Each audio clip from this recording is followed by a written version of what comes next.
Assalamualaikum warahmatullahi wabarakatuh. Bismillahirrahmanirrahim. Alhamdulillahirabbil alamin wa bihi nasta'in ala umuri dunya waddin. Wassalatu wassalamu ala asyrofil anbiya'i wal mursalin sayyidina Muhammadin wa ala alihi washabihi ajmain. Amma ba'du. Puji dan syukur marilah kita panjatkan kehadirat Allah Subhanahu wa taala yang telah memberikan nikmat, karunia dan hidayahnya, terutama nikmat iman dan nikmat Islam serta juga nikmat sehat yang pada saat ini kami berdua bisa melakukan tugas dari mata kuliah Ajas Ekonomi Islam. Selawat serta salamnya semoga tercurahkan kepada Nabi besar Muhammad SAW selaku panutan kita sampai akhir zaman. Yang terhormat Bapak dosen pengampu mata kuliah Ajas Ekonomi Islam, dan yang saya cintai rekan-rekan mahasiswa ekonomi syariah semester 3 yang saya banggakan. Perkenalkan, saya Rudi Haryadi dan teman saya Horidatul Bahiyah akan membawakan salah satu materi Ajas Ekonomi Islam yang berjudul Prinsip dan Pola Konsumsi Distribusi menurut Al-Quran dan Al-Hadis.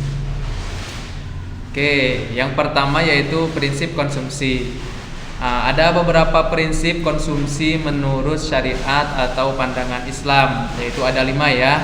Yang pertama prinsip keadilan, yang kedua prinsip kebersihan, yang ketiga prinsip kesederhanaan, yang keempat prinsip kemurahan hati atau kemurahan hati maksudnya, dan yang kelima itu prinsip moralitas. Apa sih isinya dari kelima prinsip ini? Kita bahas satu persatu ya. Yang pertama prinsip keadilan menurut Islam. Oke ya. Menurut Islam itu keadilan di sini maksudnya seperti apa?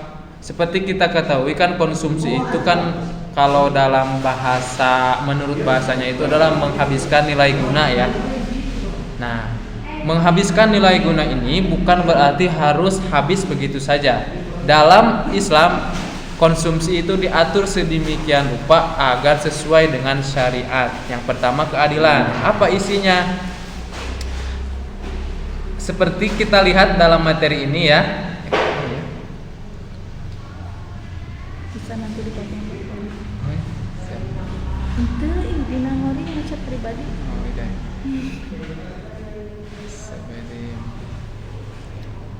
Berarti kudu ngulangi di kata-katanya. Oke, seperti yang kita ketahui prinsip konsumsi dalam Islam itu yang pertama prinsip keadilan. Bagaimana sih maksudnya? Jadi keadilan di sini itu mengandung arti yang sangat penting mengenai mencari rezeki yang secara halal dan tidak dilarang oleh hukum. Nah, yaitu dalam arus konsumsinya itu baik itu makanan atau pakaian harus secara adil, yaitu secara halal. Itu ya, yang pertama itu. Yang kedua prinsip kebersihan. Tidak semua yang ada di dunia ini baik itu halal tapi bisa kita makan, harus bersih dulu. Ya, makanya kan ada istilah kata sebelum dimakan itu, misalkan sayuran beli di pasar kita cuci dulu. Takutnya apa? Takut ada pupuk organik atau pupuk bukan organik yang mengandung zat-zat kimia atau barang-barang najis, kan kita bersihkan dulu. Jangan langsung dimakan. Bersih di sini juga termasuk dalam tercantum ya dalam Quran dan Sunnah tentang makanan harus baik atau cocok untuk dimakan, tidak kotor atau tidak menjijikan sehingga tidak merusak selera. Ya, kita bisa bandingkan lah makanan yang bersih itu dan yang makanan tidak bersih, kita mau makannya juga kan seperti apa. Yang ketiga prinsip konsumsi itu prinsip kesederhanaan. Masuk kesederhanaan di sini itu bukan berarti kita tidak boleh makan makanan yang enak, yang mahal, tapi maksudnya di sini yang pertama itu tidak berlebih-lebihan. Jadi sesuai dengan porsinya masing-masing dan sesuai dengan syariat. Misalkan sebelum makan itu harus apa dulu, cuci tangan. Sebelum atau sesudah juga harus cuci tangan secara sederhana. Maksud sederhana di sini itu tidak boleh berlebihan sampai kalau bahasa Sunda mah kamarkaan gitu kan. Bukan berarti sederhana ini tidak boleh makanan yang wah ya. Misalkan yang mahal, kita punya rezeki lebih pengen makanan yang sedikit berbeda boleh, tapi jangan berlebih-lebihan. Di sini jangan sampai kamarkaan ya. Udah kenyang tambah lagi. Yang keempat itu prinsip kemurahan hati. Masuk ke prinsip kemurahan hati di sini maksudnya adalah pasrah.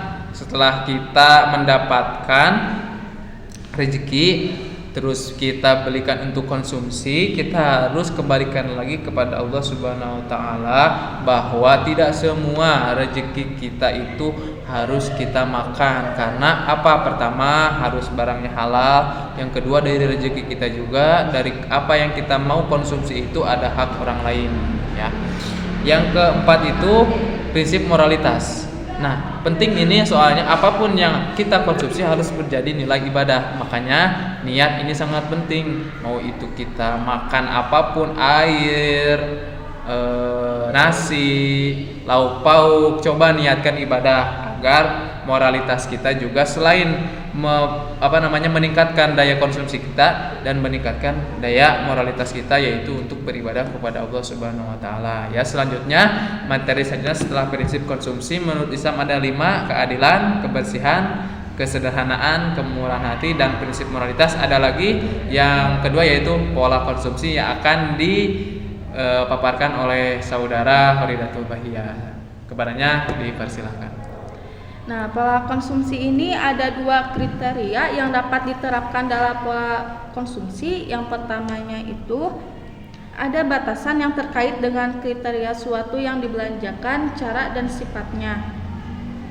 Contohnya itu seperti dilarangnya mengkonsumsi makanan haram seperti darah, babi, dan sesuatu yang diharamkan. Nah, yang keduanya ada batasan pada kuantitas dan ukuran dengan mengkonsumsi makanan, yaitu dilarangnya jangan berlebih-lebihan dalam mengkonsumsi makanan. Selanjutnya ada pengertian dan tujuan konsumsi. Kata konsumsi ini berasal dari bahasa Inggris yaitu konsum atau consumption, yang berarti menghabiskan, konsumsi, dan pemakaian. Menurut Kamus Bahasa Indonesia, konsumsi adalah pemakaian barang-barang produksi dan bahan makanan dan sebagainya. Secara garis besar tentu menghabiskan nilai guna. Menurut Samuelson, konsumsi ini adalah kegiatan menghabiskan utility atau nilai guna barang dan jasa. Tujuan utama dari konsumsi ini seorang muslim adalah sarana penolong untuk beribadah kepada Allah Subhanahu wa taala. Selanjutnya ada distribusi dan pemerataan dalam Islam. Distribusi dalam Islam merupakan penyaluran harta yang ada baik dimiliki oleh pribadi atau umum atau publik kepada pihak yang berhak menerima, yang ditunjukkan untuk meningkatkan kesejahteraan masyarakat sesuai dengan syariat. Seperti pada sistem perekonomian kapitalis, menerapkan jalannya sebuah perekonomian ditentukan oleh mekanisme pasar, sehingga yang terjadi ialah hukum rimba di mana hanya yang kuatlah yang dapat bertahan. Hal ini menyebabkan terjadinya kesenjangan ekonomi dan sosial karena distribusi pendapatan tidaklah merata, sehingga aliran uang atau kekayaan hanya berputar pada orang-orang kaya saja. Ekonomi konvensional hanya terfokus pada berapa jumlah barang yang dapat diproduksi, bukan pada berapa jumlah individu yang sejahtera.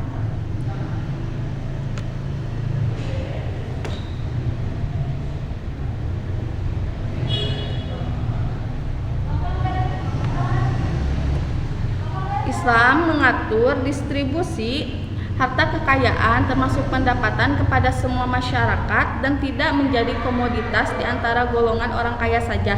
Selain itu, untuk mencapai pemerataan pendapatan kepada masyarakat secara objektif, Islam menekankan perlunya membagi kekayaan kepada masyarakat melalui kewajiban membayar zakat, mengeluarkan infak, serta adanya hukum waris dan wasiat serta hibah. Aturan ini diberlakukan agar tidak terjadi konsentrasi harta pada sebagian kecil golongan saja, seperti terdapat pada surat Al-Hajj ayat 7.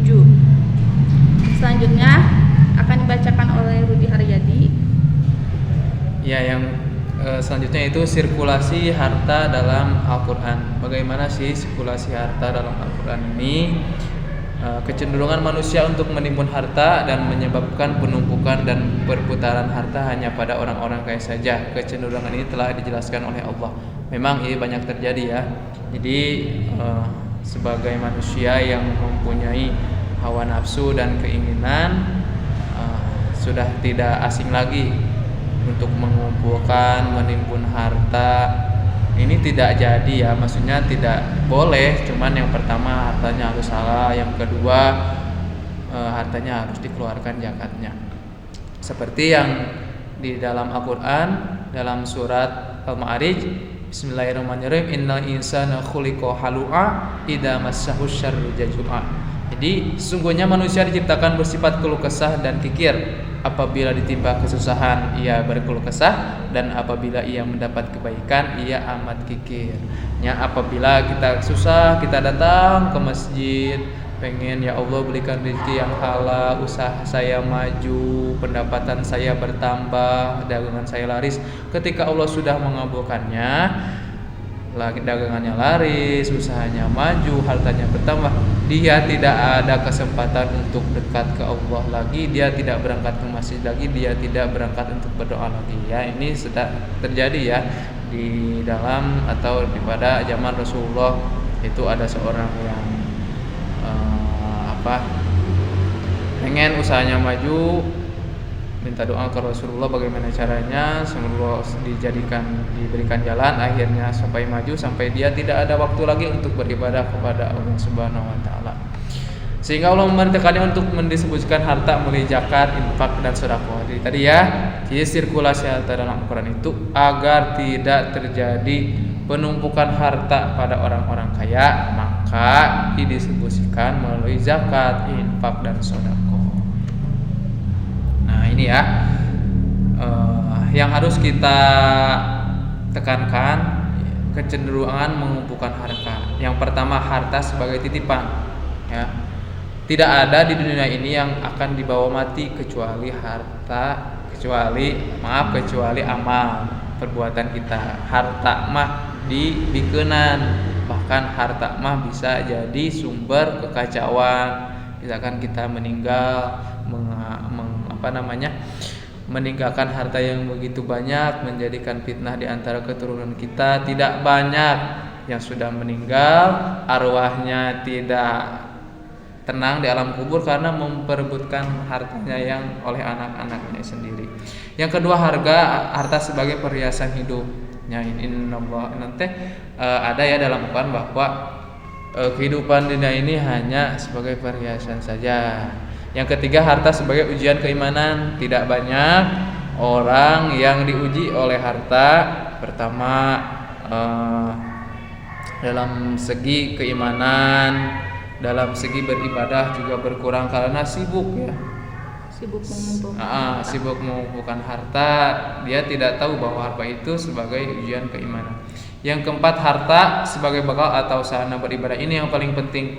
Apapun yang kita lakukan, kalau kita niatkan agar menjadi ibadah, itu akan menjadi pahala, harus diniatkan ibadah. Ya, jadi misalkan kita mau itu bekerja, mau itu buka usaha atau apapun itu, selalu niatkan ibadah agar apapun yang kita lakukan, apapun yang kita dapatkan, kita tawakaltu Allah. Semuanya ini hanya kita kita wajib berikhtiar. Apapun hasilnya, yang wajib itu ikhtiar. Apapun hasilnya itu tidak berlaku sunnah acan. Ya, jadi kita ikhtiar semaksimal mungkin, hasilnya kita serahkan kepada Allah Subhanahu wa taala. Melalui itu harta bisa dijadikan sebagai bekal atau sarana beribadah. Nah, selanjutnya, kewajiban individual untuk mendistribusikan rezeki harta.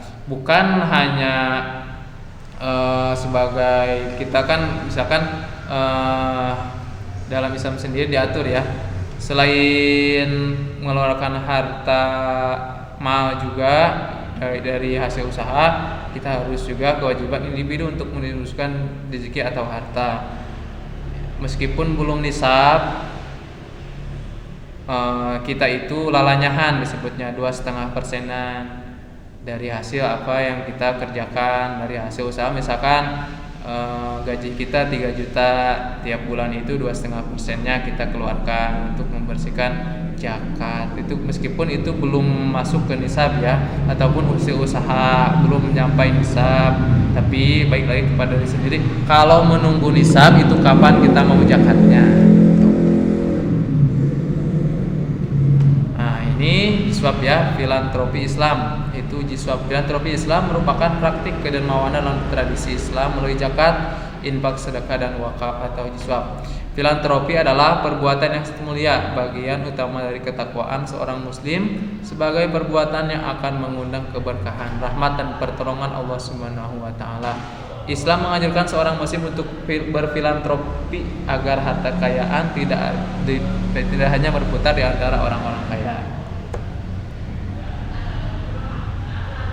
Ya, itu ya materi-materi yang dapat kita sampaikan dari judul prinsip dan pola konsumsi distribusi menurut Al-Quran dan hadis.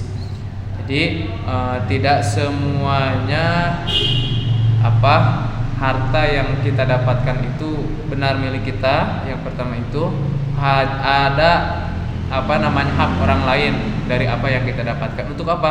Untuk menjaga pendistribusian harta agar tidak menjadi penumpukan di sebagian orang itu. Mungkin hanya itu yang dapat kami sampaikan. Kurang lebihnya mohon dimaafkan. Saya Rudi Haryadi pamit undur diri dan Faridatul Bahiyah pamit undur diri. Ya, Assalamualaikum warahmatullahi wabarakatuh.